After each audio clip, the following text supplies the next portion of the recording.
What's up, guys? The attendance tonight was 15,960. The gate was 2.47 million. It broke the record for highest grossing fight night, beating Austin, Texas. So this is number one now. Thank you, St. Louis.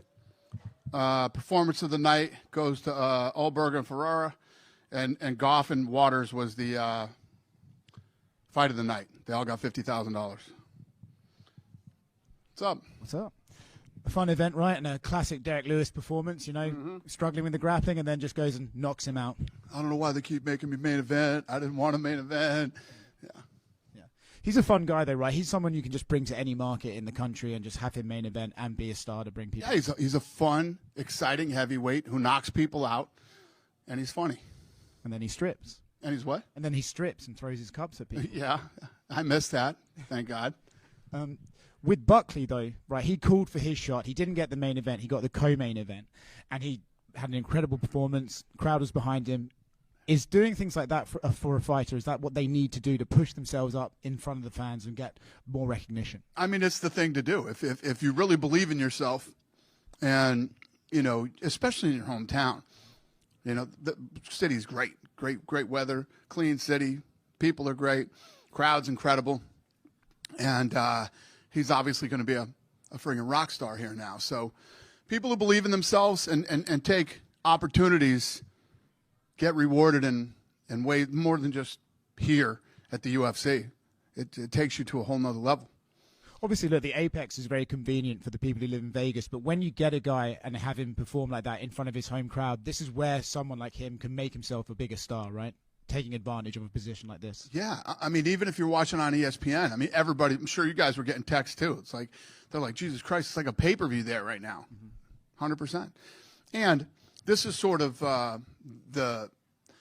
when you think about how we built this business, it was taking it out of, you know, the big markets. Like when we first got into the fight business, everybody just went to Vegas, Atlantic City, sometimes New York, sometimes LA. That's the only place that really had fights, unless you had a local kid that would fight in some, you know, we built this business taking this thing to every city all over the world.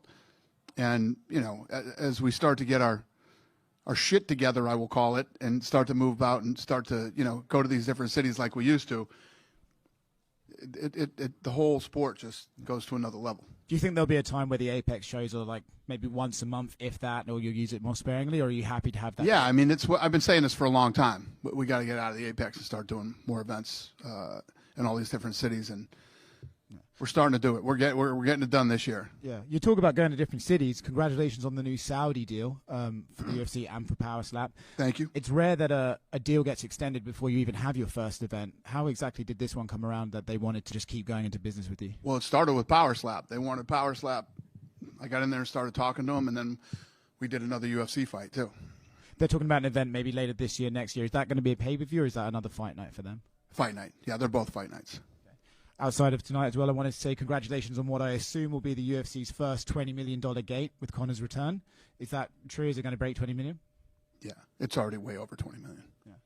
Is it a bit more satisfying? Because I remember there was another promoter in Espinoza who said the UFC's never done a $20 million gate. So is it fun to... Who gives a flying fuck what Espinoza thinks? Pardon my language, ma'am. Ma'am. Sorry. Yeah. Yeah. Where is Espinoza? Sorry. Where is Espinoza? Yeah, who gives a shit? Okay, last one from me. John Jones is making headlines recently by saying, you know, maybe he's interested in Stipe, then Alex Pereira. In your mind, is the move still do the Stipe fight, and then if he wants to fight again, it's Tom Aspinall? Yeah, it's Stipe. I think John's just asking, who do you like? What do you think? Kind of just feeling it out and seeing what people think. But he knows he's fighting Stipe. Stipe said that might be in New York. Is that about right? Sounds right. Dana right here. Hey, buddy. Hey. Wanted to talk about Terrence McKinney and Chase Hooper. Sorry, not Terrence McKinney. Esteban Ribovics and Chase Hooper tonight. Yeah. Both with the finishes. And there seems to be like a lottery of guys calling out Paddy Pimblett. We had Moicano and Chase Hooper and Ribovics all called out Paddy tonight. Wanted to get your thoughts on that as well. Calling Paddy out? Yeah. Yeah, you know, I think Paddy's a fun fight for guys, and I think guys think he's super beatable, but Patty always seems to get the job done. So, yeah. And I think that guys want to call out people that will get attention, a fight that'll get a lot of attention. And Patty's definitely one of those guys. We haven't seen you in a little bit. I just wanted to get your thoughts on how fun it was to make the UFC 300 video where you kind of clap back at everybody for. It's always fun. I mean, I always love, you know that. I always take the low road. That's my favorite thing to do. And you kind of went viral this week. You were hanging out in New York, and there was a guy throwing boxes in the back of the FedEx truck. Just wanted to get your thoughts on that as well. My thoughts on him throwing that, I thought it was hilarious. You know, that's why I posted it. Could he one day get a job doing anything in the UFC? I don't know. I'm sure he'll get a job doing something. It doesn't look like he loves that job. I can tell you that. Hopefully he gets a job doing something he loves to do, because that wasn't it. Dana, right Yeah. here. Hi. Oh, sorry.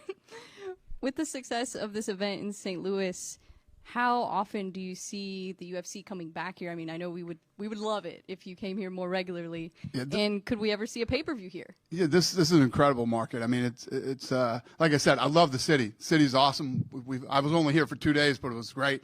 Got perfect weather here too, and people here are awesome. The fans are fucking dynamite. I mean, look at the energy in that place today. We'll definitely be back here, and absolutely we could bring a pay-per-view here. Awesome. Yeah, and you guys are #1 now, all-time fight night gate. So you beat Austin, Texas. Thank you. Right here in the hat. Hi.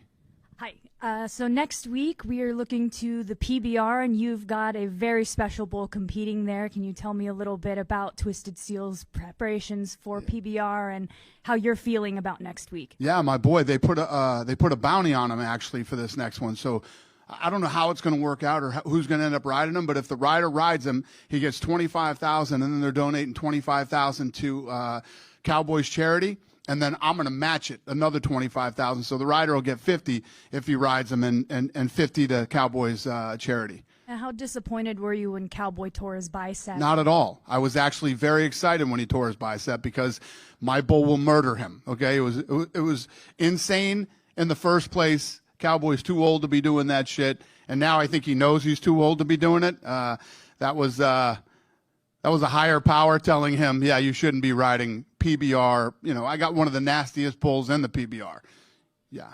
He's certainly a rank bull, and I've got one little challenge for Cowboy myself. If you notice this BMF brand on the top of my hat, Yeah. I've got that custom branding iron, and I said if he did his ride, I was going to let him brand me, but now I just want to let him do it. So what do you think about that? Did you say brand you? Yes, sir. Brand you. Yes, sir. You and Cowboy were made for each other. Can we make it happen? You're nuts. Can I make it happen? Yes, There's sir. no way in hell I would make that happen. You're crazy. Brand you where? Back of the shoulder. In the back of your shoulder. Yes, sir. Why? Clout for fun. Clout for I'm fun? the BMF. I'll be the girl BMF. Yeah, I can't make that happen. You look like a really sweet lady. The last thing you need to do is get branded. Have you ever been branded before? No. No? But I've done it to someone. You should probably. You do? You have? Oh, you're into some shit, huh? Okay, I got it. All right. I don't know. Maybe talk to Eric. Maybe Eric will hook you up with Cowboy. I'll see you in Arlington. All right. Thank you. Hi. Right here. So what did you think of Joaquinbuckley's performance tonight? Incredible. I mean, he asked for this fight. He fought a guy that was smashing people, in the first round, and he went out and took the fight to him, and incredible performance in your hometown. In my experience, it's funny because you have some guys who are like, it's my dream to fight in my hometown, but most people don't want to fight in their hometowns. It's a lot of pressure. Everybody hitting you up for tickets. It's a different vibe when you fight in your hometown. Buckley called for this, came out, he delivered, and that guy's going to be a rock star here now. People who didn't know who the hell he was yesterday know who he is today. Yeah, I'm really good friends with Buckley, and he was saying he was contemplating whether to try to get on the St. Louis card or fight like a ranked guy, but he's game. So Yeah. Yeah, well, this guy wasn't ranked, but this guy's nasty. This is a guy that, this is a guy that most people in Buckley's position don't call out.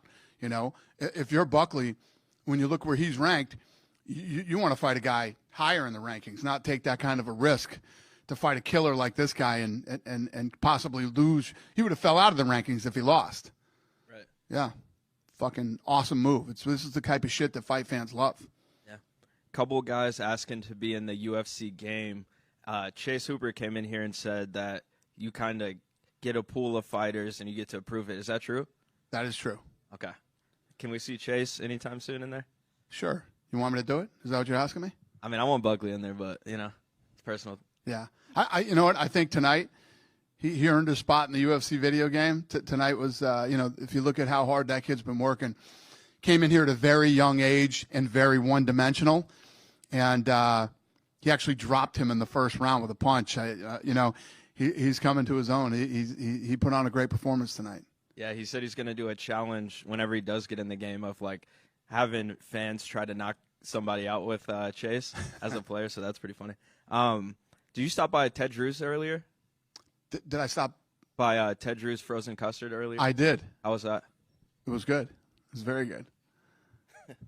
All right, and then so Buckley did say that he called out McGregor. Any chance of that in the future? What do you think? No. Okay. Thank you. Thank you.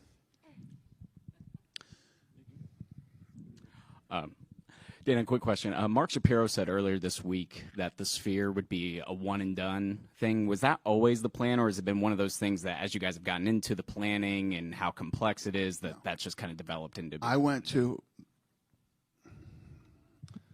figure out how to tell you this without bumming people out, but I went to U2 at the Sphere. Halfway through the show, I was like, I got to fucking do this. Left, called my head of production and said, get ready. You and your guys are going to U2 next weekend. I want you guys to go to the show. We're doing the Sphere.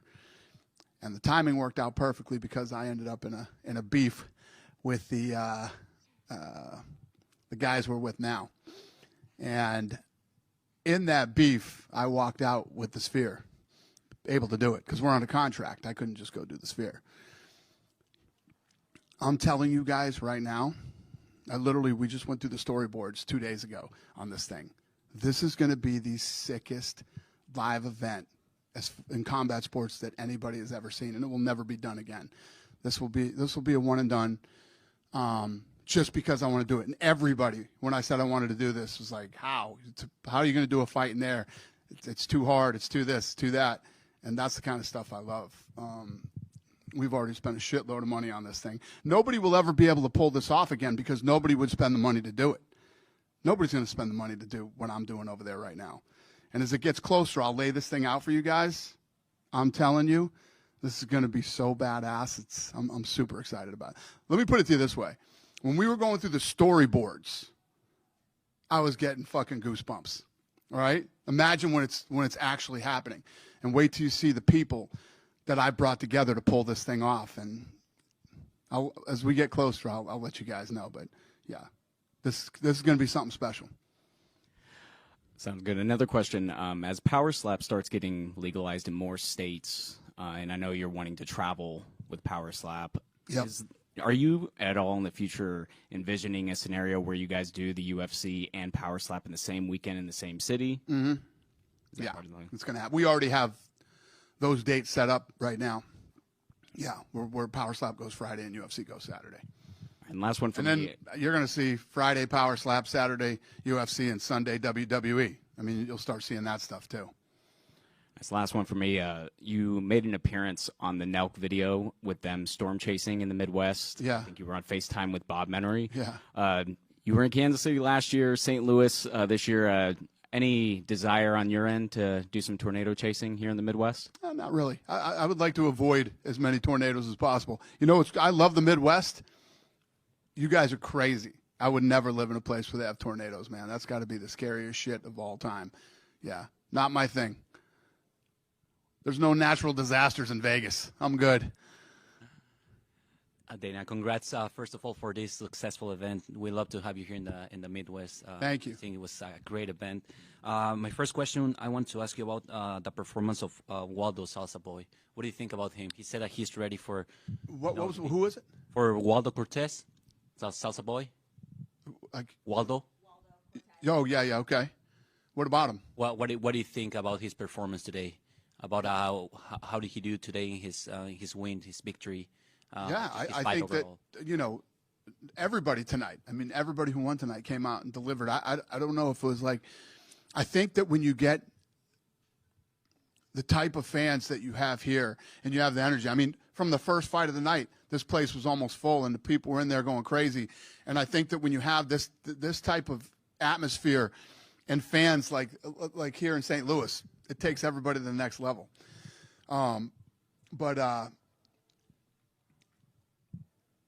Except that fight. I was thinking, how do I say this? It takes everybody to another level except that fight. Well, Yeah. my next, He won. Yeah, He won. that's true. But if you had to pick all the fights on the card, and that one opened the show. You open the show, heading into the, we're live on ESPN. You're opening the show. It's your time to shine and show everybody who you are. And that's your performance? Yeah. Perfect. I don't know. You guys tell me, if you go through the card and you had to pick, if I was giving out a bonus for shittiest fight of the night, who would you guys give it to? Yeah? Everybody's in agreement? Yeah. All right. Is that why you asked that question, or were you looking for me to pump him up and I talk just about? wanted to know your thoughts, about his performance, because I don't exactly know how to say it, but Shittiest fight of the night? Is that what you were trying to say? I'm not. You just allowed, didn't want to say. I'm not allowed to say. I'm not allowed to say that, but I just wanted to know what was your thought about that one. Following up, my second question. I know you said that the event on the Sphere and everything. Just wanted to know, besides all the money that you guys are investing, I know that right now boxing, they're preparing a super big fight for September. You know that Independence Day for Mexico, and it's really important for a lot of Latin American people. How do you guys see that event, that UFC event for that month? How's it looking till this day? What's the question? Yeah, for those fights. You talking about the Sphere? Yeah. We're gonna announce all that stuff soon.